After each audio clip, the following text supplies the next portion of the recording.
In this video, we are talking about calves, ankles, and feet. So we're going to talk about the three-way calf raise from the ground. Now this is not anything new. You've probably seen this before, but the bottom line is this works. You probably know if you watch our stuff, I broke my ankle a couple years ago. I primarily rehab doing this once it got time to strengthen. So we're going to start with calf raises, just holding some weight. We happen to have kettlebells, it'll work with dumbbells. Go ahead, Mir. We're going to do 10. So you're going to lower nice and slow. That's the key with this stuff. Slow, controlled, eccentric contraction. So her feet are parallel for the first 10. She's bringing those heels all the way up towards her own calves and lowering them down nice and slowly. Okay, so once she hits 10 of those, we're going to turn the feet out. Maybe we don't need to do the full 10, they get it. Feet turned out, same thing, up and down. Again, instead of thinking about bringing your heels off the ground, don't worry, we'll edit that out. Think about bringing your heels towards your calves. You'll get a full contraction that way. Okay, when she gets to 10 there, we're going to turn the toes in. So there's inevitably questions about, do you need to do this barefoot? No, you don't. You can wear shoes if you want to wear shoes.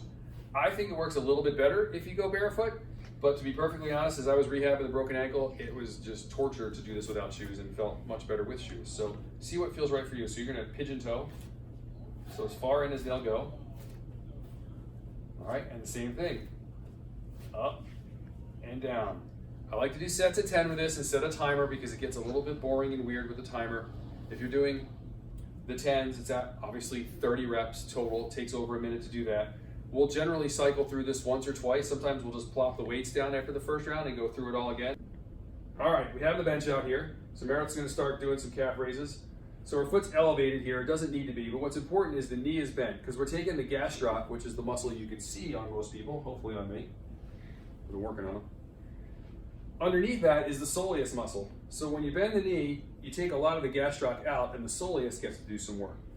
So seated, weight on the knee, as long as you can do this medically. You don't have any sort of pre-existing restrictions that would stop that. Here we're going to do about 25 to 30 reps. You don't want to sit there with super heavy weights trying to bang out 8 reps to bulk your soleus muscle because that's just stupid. But what you really do want to do is build endurance in this thing and really stretch out that Achilles tendon by bringing those heels as close to the floor as you can. So again, if you do it flat on the floor, that's fine. If you have a little elevated thing like this happens to work well on this particular bench for us. But again, that's 2 things you can do to protect your calves, your ankles, and your feet this summer. So have fun, check with your doctor first, and we'll see you next video.